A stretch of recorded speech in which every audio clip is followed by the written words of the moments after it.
میں لڑکوں سے بات کرتا ہوں تھوڑی سی. آپ کو اللہ تعالیٰ نے ایک عجیب مقام پہ کھڑا کیا ہے. آپ کی ساری زندگی میں ایکسپیکٹیشنز ہیں.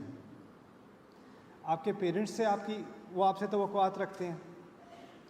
آپ کے چھوٹے بہن بھائی آپ سے توقعات رکھتے ہیں. اور آپ کی سوسائٹی آپ سے توقعات رکھتی ہے. پھر ایک دن آپ کی شادی ہو جانی ہے تو آپ سے فائنینشیل توقعات بھی آپ سے ہیں, ایکسپیکٹیشن آپ سے ہے. گھر کی حفاظت کی ایکسپیکٹیشن بھی آپ سے ہے. پھر اولاد ہوگی تو اولاد کی ایکسپیکٹیشن بھی آپ سے ہے. تو آپ اس طرح سمجھیں کہ آپ کے ساتھ بہت ساری زنجیریں جڑی ہوئی ہیں اور ساری آپ کو مختلف ڈائریکشنز میں کھینچ رہی ہیں. سمجھ رہے ہیں بات؟ اس لیے آپ کا ایک فیصلہ جو ہے نا وہ بہت ضروری ہے, بہت ہی ضروری ہے, کیونکہ آپ کو اتنا زیادہ کھینچا جا رہا ہے کہ وہ ایک فیصلہ, اس فیصلے کی وجہ سے پتہ چلے گا کہ آپ یہ جو بوجھ ہیں یہ واقعی صحیح طریقے سے اٹھا سکیں گے یا نہیں. وہ ہے آپ کی شادی. آپ کی شادی ایک ایسے انسان سے ہونی ہے, آپ اس کے لیے سکون بنیں, وہ آپ کے لیے سکون بنے. کچھ بھی ہو جائے دنیا میں, والدین کے ساتھ کچھ بھی ہو جائے, جاب کے ساتھ کچھ بھی ہو جائے, بچوں کے ساتھ کچھ بھی ہو جائے, دو لوگ ہیں جنہوں نے فیصلہ کیا ہے کہ وہ ایک دوسرے کا سکون بنیں گے, وہ ہیں بیوی اور شوہر.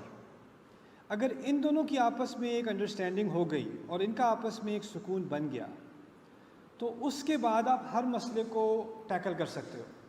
اللہ تعالیٰ نے شادی کے مقاصد میں سے کہا ہے لِتَسْكُنُوا إِلَيْهَا, تاکہ تم ان میں سکون پاؤ. پھر کہا ہے ہن لباس لکم وانتم لباس لہن, وہ تمہارے لیے لباس ہے, تم ان کے لیے لباس ہو. لباس سے انسان کو کمفرٹ آتی ہے, پروٹیکشن آتی ہے, سکون آتا ہے. دیکھیں اب ہوا یہ ہے کہ بیٹا اٹس اوکے آئی نو,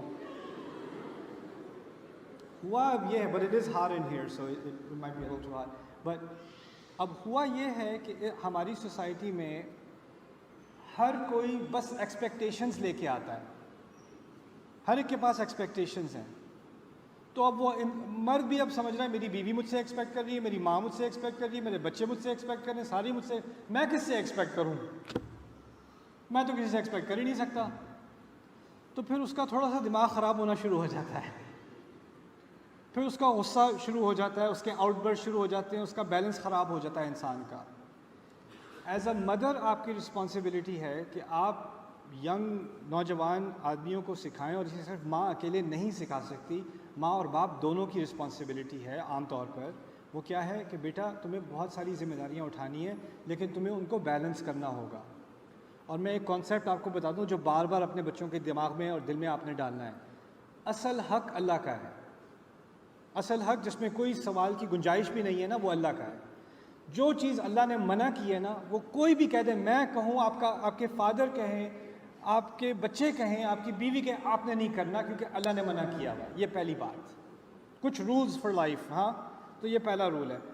کچھ بھی کر لو, حرام نہیں کرنا. حرام کمانا نہیں ہے, حرام بولنا نہیں ہے, حرام کرنا نہیں ہے. اس سے کوئی فرق نہیں پڑتا کس کی فیلنگز ہرٹ ہو رہی ہیں, کون رو رہا ہے, کون خوش ہے, اس سے کوئی فرق نہیں پڑتا. یہ چیز نہیں چھوڑنا. اور جو انسان جذبات میں آ کے آپ کو پریشر کر کے حرام کی طرف لا رہا ہے نا, اس کے جذبات کی آپ کو کوئی فکر کرنے کی ضرورت نہیں ہے, کیونکہ اللہ کے اور آپ کے درمیان کوئی بھی نہیں آئے گا کبھی بھی. پہلی بات. دوسری بات, آپ کی مدر کے اور آپ کے فادر کے اور آپ کے بہن بھائیوں کے کچھ حق ہیں. ان کا اللہ تعالیٰ نے خود دائرہ بنایا ہے. اس دائرے میں کوئی بھی نہیں آئے گا. کوئی دوست آپ سے آ کے نہیں کہے گا تم اپنے فادر سے بات ہی نہ کرو. آپ اپنے فادر سے اپنا رشتہ کبھی نہیں توڑو گے, یہ رشتہ اللہ نے بنایا ہے, یہ نہیں ٹوٹ سکتا. آپ کی جتنی بھی لڑائی ہو جائے اپنی بہن سے آپ نے کمیونیکیشن ختم نہیں کرنی. کیوں؟ کیونکہ یہ زندگی بھر کا رشتہ, یہ ہمارا بنایا ہوا نہیں ہے, اللہ کا بنایا ہوا ہے. اللہ نے کہا ہے کہ یہ نہیں ٹوٹ سکتے. وَأُولُو الْأَرْحَامِ بَعْضُهُمْ أَوْلَىٰ بِبَعْضٍ فِي کتاب اللہ. جو رحم کے رشتے ہیں, خون کے رشتے ہیں نا, یہ اللہ کے ہاں سب سے قریبی رشتے ہیں, ان کو نہیں توڑا جا سکتا. اور ان کے توڑنے والے فاسقین ہیں. وَيَقْطَعُونَ مَا أَمَرَ اللَّهُ بِهِ أَن يُوصَلَ وَيُفْسِدُونَ فِي الْأَرْضِ. جس چیز کو اللہ نے حکم دیا ہے کہ وہ جڑی رہے, وہ اس کو کاٹتے ہیں. تو آپ کی بیوی ایک دن آ کے کہے کہ آپ مجھ سے بات نہ کریں, یا آپ کا دوست آپ سے آ کے کہے کہ اپنے فادر سے الگ ہو جائیں یا اپنے بھائیوں سے الگ ہو جائیں یا ان سے بات نہ کریں، آپ نے یہ نہیں ہونے دینا۔ جن رشتوں کو اللہ نے جوڑا ہے ان کو کوئی بھی نہیں کاٹ سکتا۔ دوسری بات، 2-3 باتیں ہیں، تیسری بات لے لیتے ہیں ہم۔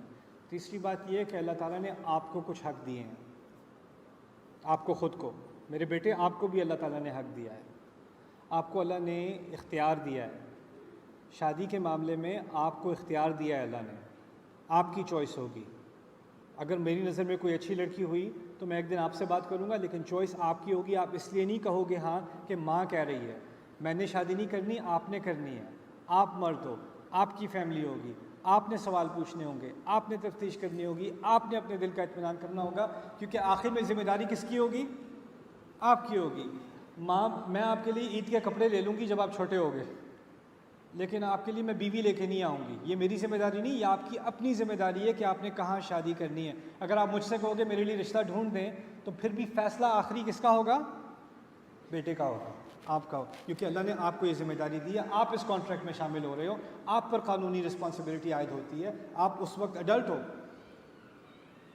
شادی کا حق آپ کو ہے، یعنی کہ ماں باپ شروع سے کہہ رہے ہیں، ماں باپ سے جہاں میں کہوں گا وہاں تم شادی کرو گے۔ یہ ڈائلاگ ہماری فیملی میں نہیں ہوگا، کیونکہ ہم اللہ کے ماننے والے لوگ ہیں۔ جس چیز میں اللہ نے آپ کو حق دیا ہے نا، وہ میں بھی نہیں لے سکتی۔ آپ کی ماں ہوں، میں بھی نہیں لے سکتی۔ میں آپ کا باپ ہوں، میں بھی نہیں لے سکتا، کیونکہ اللہ نے آپ کو وہ حق دے دیا۔ آپ نے کمائی کرنی ہے، آپ نے بزنس کرنا ہے، آپ نے تعلیم لینی ہے۔ جب آپ کام کرنا شروع کرو گے تو آپ کا حق ہے کہ آپ حلال کمائی کریں۔ میں آپ کو آ کے نہیں کہوں گی یہ بیٹا یہ حلال تو ہے لیکن یہ ذرا زیادہ مجھے یہ کمپنی اچھی نہیں لگ رہی، بس ادھر نہیں کام کرو، ادھر کام کرو۔ نہیں، میں آپ کے کام میں بھی عمل دخل نہیں، میں ایڈوائس تو دوں گی، لیکن وہ اختیار آپ کا ہے کہ کمائی کرنی ہے، آپ نے بزنس کرنا ہے، آپ نے جاب کرنی ہے، آپ نے، یہ آپ کی ذمہ داری ہے اور آپ کا اختیار بھی ہے۔ اگر آپ مردوں کو اختیار نہیں دو گے اور وہ ہر چیز پیرنٹس کے کہنے پہ کرتے جائیں گے، کتنے نوجوان مرد مجھے ملے ہیں جو ڈپریشن کا شکار ہیں، وہ ایسے کریئر میں ہیں جس سے ان کو نفرت ہے، اور وہ صرف اس لیے کہ ان کی ماں چاہتی ہے کہ وہ اس کریئر میں جائیں یا باپ چاہتا ہے اس کریئر میں جائیں۔ اور یہ لوگ اتنے سکسیزفل ہو سکتے تھے اور اتنے بڑے انفلوئنسر ہو سکتے تھے اپنی اپنی سپیسز میں، لیکن وہ ادھر اس لیے نہیں گئے کہ ماں باپ نے ان کا حق مار لیا، اور یہ مارا ہے حق، یہ ان کا ماں باپ کا حق نہیں تھا، یہ سراسر غلط ہے۔ تو ایک سیکنڈ مجھے بات پوری کرنے دیں۔ تو یہ دوسرا حق، آپ کے کچھ چیزوں میں آپ کا اپنا بھی حق ہے۔ اس کے بعد ایک تیسری بات آتی ہے، آپ جب شادی کرو گے نا تو آپ کی بیوی کا بھی ایک حق ہے، وہ حق اور ذمہ داری ہے اس کے حق اللہ تعالیٰ نے اس کو دیے ہیں۔ آپ نے اس پہ خرچ کرنا ہے اپنے پیسوں میں سے، اس پہ کتنا خرچ کرنا ہے، کتنا خرچ نہیں کرنا، کیا اس کو لے کے دینا ہے، کیا لے کے نہیں دینا، اس کے لیے کیا کرنا ہے کیا نہیں کرنا ہے، اس میں کسی کو کوئی انٹرونشن کی اجازت نہیں ہے، یہ آپ کا فیصلہ ہے۔ اللہ نے آپ کو کہا ہے وَبِمَا أَنفَقُوا مِنْ أَمْوَالِهِمْ، اس میں نہ آپ کا بھائی کچھ کہہ سکتا ہے، نہ آپ کی ماں کچھ کہہ سکتی ہے، نہ آپ کا باپ کچھ کہہ سکتا ہے۔ آپ کی بیوی اور آپ کا رشتہ، اس کی کچھ جو دائرہ ہے اس کا، وہ اللہ نے بنایا ہوا ہے، اس میں کوئی اور نہیں آئے گا۔ تم ایک دوسرے کا سکون ہو، کسی اور کا سکون نہیں ہو۔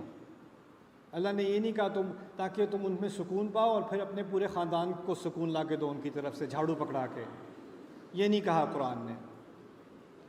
اب ماں نے سکھا دیا کہ میرا بھی ایک دائرے کا حق ہے، میرے یہ حقوق ہیں۔ وَبِالْوَالِدَيْنِ احسانا، سمجھا دیں اچھی طرح یہ کیا ہوتا ہے، یہ کیوں ہوتا ہے، باپ کا حق کیا ہے، بہن بھائیوں کا حق کیا ہے، اپنا حق کیا ہے، بیوی کا حق کیا ہے، بچوں کا حق کیا ہے۔ اور بیٹا اب یاد رکھنا، بہت سارے حق ہو گئے نا، کسی ایک کے حق میں پڑھ کے، کسی ایک طرف زیادہ بائسڈ ہو کے باقیوں کا حق نہ مارنا شروع کر دینا۔ آپ نے ہر ایک کو بیلنس رکھنا ہے، آپ درمیان میں ہو۔ یہ ایک خاص بہت اہم قسم کی ذمہ داری ہے جو اللہ نے صرف مردوں کو دی ہے، کہ مرد پہ اتنی ساری ذمہ داریاں ایک ساتھ ڈال دیں ہر ڈائریکشن میں سے، اور یہ آپ کی ذمہ داری ہوگی کہ آپ درمیان میں بیلنس قائم کرو۔ اور جب آپ یہ بیلنس قائم کرو گے تو یہ یاد رکھنا کہ جو بھی انسان عدل قائم کرتا ہے نا، اس کے دشمن بنتے ہیں۔ تو جب آپ یہ عدل قائم کرو گے نا، تو ہو سکتا ہے آپ کے بچوں کو پسند نہ آئے، ہو سکتا ہے آپ کی بیوی کو پسند نہ آئے، ہو سکتا ہے آپ کے ماں باپ کو پسند نہ آئے، ہو سکتا ہے آپ کے بھائیوں کو پسند نہ آئے، جیسے پسند آئے نہ آئے میں یہ کہہ سکوں اپنے رب کو کہ میں نے کسی کو کسی کا حق ماننے کی اجازت نہیں دی، میں نے انصاف کیا، بیچ میں کھڑا تھا میرے رب، مجھے ہر ایک نے کھینچا ہے لیکن میں کھینچا نہیں، ہر ایک نے مجھے اپنی طرف لانے کی کوشش کی ہے، میں نے کسی کے ساتھ زیادتی نہیں کی، ہر ایک کا میں نے حق دیا ہے۔ یہ ہوتا ہے مرد۔ اور اگر یہ مردانگی آپ میں واقعی آ گئی نا تو آپ تیار ہو جاؤ بس، کیونکہ آپ نے اپنی آواز نہیں اٹھانی، آپ نے اپنا ہاتھ نہیں اٹھانا، آپ نے اپنا کردار اٹھانا ہے، اپنا کیریکٹر اٹھانا ہے آپ نے، ٹھیک ہے؟ اب فرض کریں میں آپ کو ایک سینیریو دیتا ہوں، ایک سینیریو بتاتا ہوں آپ کو۔ آپ کی مدر آپ سے کہے ایک دن کہ اس نے آپ کی بیوی کو ڈانٹنا شروع کر دیا، فرض کریں آپ کے سامنے، ٹھیک ہے؟ آپ کی ذمہ داری ہے کہ آپ رستے میں آؤ گے، کھڑے ہو گے اور کہو گے نہیں امی یہ آپ کے دائرہ نہیں ہے، اگر اس سے کوئی مسئلہ ہے آپ کو، آپ مجھ سے بات کریں، میں اس کا ولی ہوں، میری ذمہ داری ہے، آپ مجھ سے بات کریں گے۔ آپ کی بیوی آپ کی امی کے ساتھ بدتمیزی کرنے لگی ہے، آپ کی ذمہ داری ہے اپنی امی کی حفاظت کرنا بھی، آپ رستے میں آ جاؤ گے، نہیں تمہیں اگر میری مدر سے کوئی مسئلہ ہے تو مجھ سے بات کر لو، میں دیکھ لوں گا۔ اب ہوگا یہ کہ ماں سمجھے گی کہ تم بیوی کی طرف بائسڈ ہو اور بیوی سمجھے گی کہ تم ماں کی طرف بائسڈ ہو، صرف تمہارے رب کو پتہ ہے کہ تم باعث نہیں ہو۔ جب کبھی کبھی اللہ کو خوش کرنا ہوتا ہے نا تو سارے ناخوش ہوتے ہیں۔ Congratulations on being a man. That comes with the territory. But ہوا اب کیا ہے کہ ہم نے ایک طرف زیادہ باعث ہو گئے ہیں، دوسری طرف زیادہ باعث ہو گئے ہیں۔ جو اپنی بیوی سے بہت پیار کرتے ہیں وہ اپنے پیرنٹس کے ساتھ کمیونیکیشن نہیں کرتے، جو اپنے پیرنٹس سے بہت پیار کرتے ہیں وہ بیوی کو انہوں نے بالکل سفیکیٹ کر کے رکھا ہوا ہے۔ ایکسٹریمز بن گئے ہیں نا، اور ان سارے ایکسٹریمز میں کسی نہ کسی کے ساتھ زیادتی ہو رہی ہے، اور ان سب کے درمیان میں ایک مرد ہے، اور اس مرد کو اب کھڑا ہونا پڑے گا۔ آخری بات میں یہ کہہ دوں کہ جو عورتیں ہیں نا ان کا اصل مقصد پتہ کیا ہوتا ہے؟ اپنے مرد کے کیریکٹر کو سٹرونگ کرنا، اس کو سپورٹ کرنا، اس کو صحیح بات کی طرف مائل کرنا۔ You have to be his strength. رسول اللہ صلی اللہ علیہ وسلم ایسے واقعات ان کی زندگی میں ہوئے ہیں جب پورے صحابہ نے ان کی بات ماننے سے انکار کر دیا حدیبیہ میں، ان کو بھی اللہ کے نبی کو سپورٹ کی ضرورت تھی، اس وقت ان کی وائف نے ان کو، ہماری مدر نے ان کو سپورٹ کیا ہے۔ یعنی اس بیچارے انسان کو، اس مرد کو بھی سپورٹ چاہیے، ہر طرف سے اس کے اوپر ایکسپیکٹیشنز آ رہی ہیں، کلیپس ہو جائے گا، اس کا 45 سال کی عمر میں اس کا ہارٹ اٹیک ہو جائے گا، اتنی سٹریس لے کے۔ آپ کو اس کی زندگی میں سکون لانا ہے، اور پھر دیکھیں کہ یہ آپ کی زندگی میں کیسے سکون لاتا ہے انشاءاللہ تعالی۔